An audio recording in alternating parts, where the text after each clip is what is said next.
orang yang sampai 2 dos vaksin, apakah boleh dijangkiti? Tak ada varian ni pun kajian lapangan telah mengatakan boleh dijangkiti.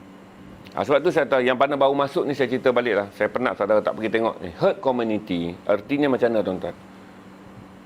United Kingdom menjadi negara pertama. Singapura adalah negara kedua. Ingat United Kingdom adalah negara pertama dan Singapura adalah negara kedua yang mengumumkan.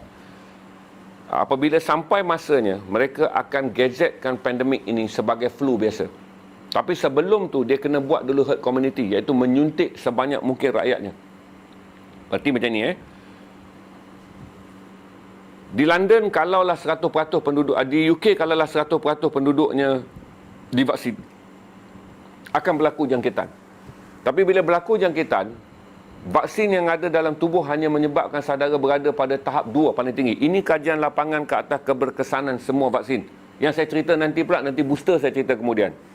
Okey, saudara dapat 2 vaksin, saudara akan positif. Masalah kita sekarang, walaupun saya dah ambil 2 vaksin, saya masih tak boleh bergerak.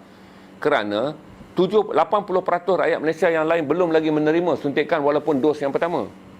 Di England tu yang saya sebut tadi tu, walaupun suntikan telah pun dos pertama telah mencapai hampir 80%, dos kedua telah melebihi 50%. England masih ada 35,000 kes. Tetapi 35,000 kes yang disahkan di England, kita tak dapat data, tapi saya yakin 80% datanya adalah mereka yang berada pada tahap 1 dan tahap 2 saja. Iaitu bergejala tetapi tidak sampai kena pneumonia.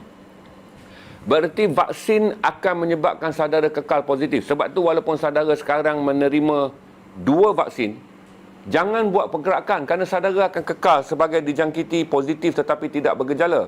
Tetapi kalaulah ibu saudara, anak saudara, keluarga saudara, rakan sekerja saudara masih belum divaksin, dia tak ada ketahanan. Kalau yang dah divaksin 1, okey, mereka boleh mencapai sekurang-kurangnya 50% ketahanan dengan 1 vaksin. Ada vaksin yang dengan 1 suntikan pun dia dah boleh cecah 80%. Suntikan kedua yang akan melengkapkannya menjadi 98%, 96%.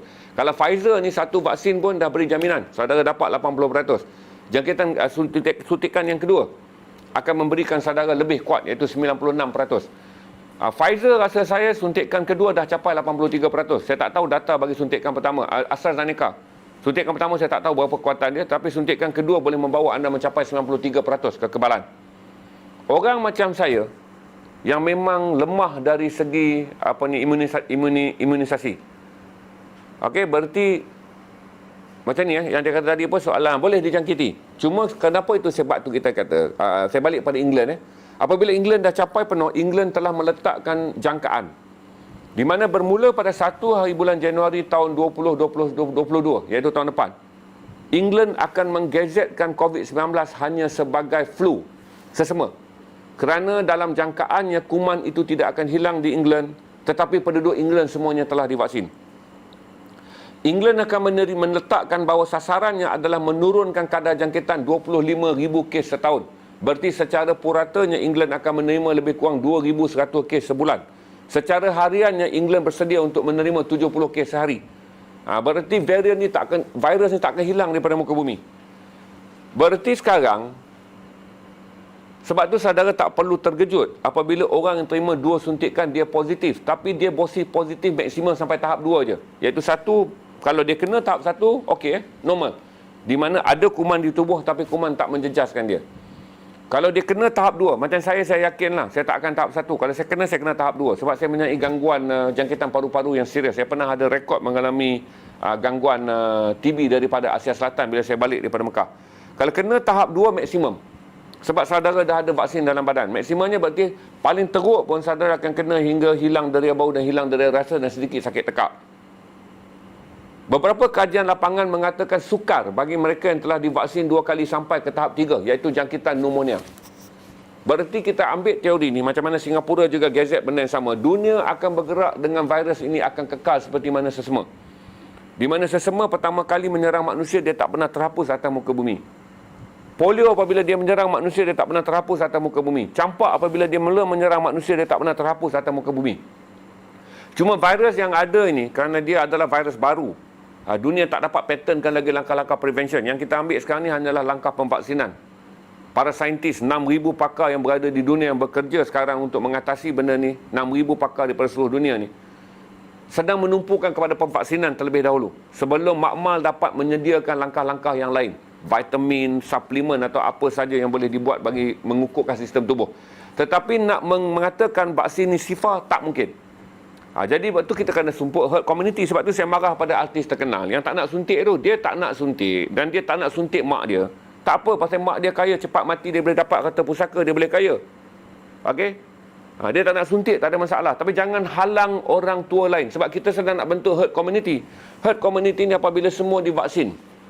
Prevention yang kita akan buat selepas ni, kalaulah kita dah vaksinkan kanak-kanak 12 tahun dengan mengikut standard yang telah diamalkan di negara maju di seluruh dunia.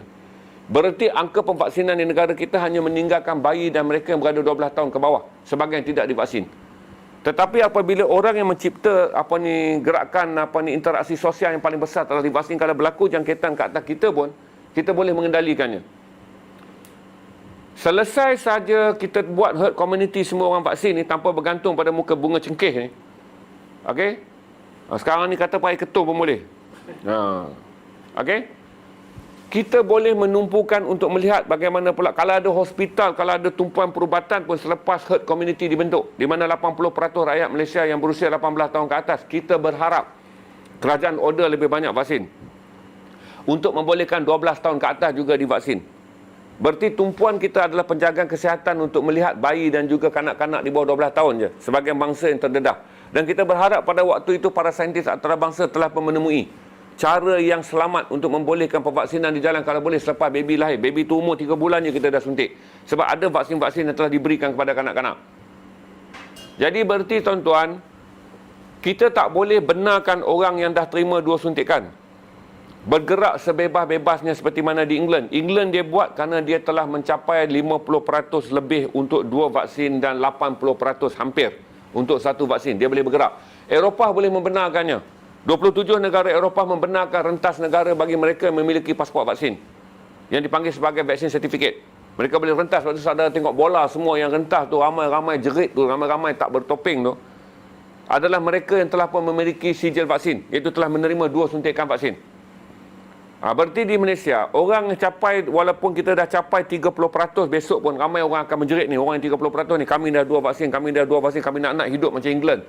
Tak boleh, kerana kalau saudara dah capai 2 vaksin pun dalam tubuh saudara ada jangkitan varian, terutama varian India ni, Delta ni, saudara balik ke kampung dengan mengatakan anda telah pun mempunyai 2 vaksin. Memang anda telah 2 dos, tapi kuman yang ada pada anda jangkiti ibu anda yang mungkin belum lagi divaksin. Kerana pemvaksinan sekarang ni ditumpukan di Lembah Kelang sebagai garisan yang paling kritikal. Setahu saya bahawa Kuala Lumpur akan mencapai 80% pemvaksinan pada 30 hari bulan Ogos. Selangor saja bulan ni cuti 4 juta dos. Selangor saja. Berarti besok janganlah orang yang kena vaksin ni pula menjerit.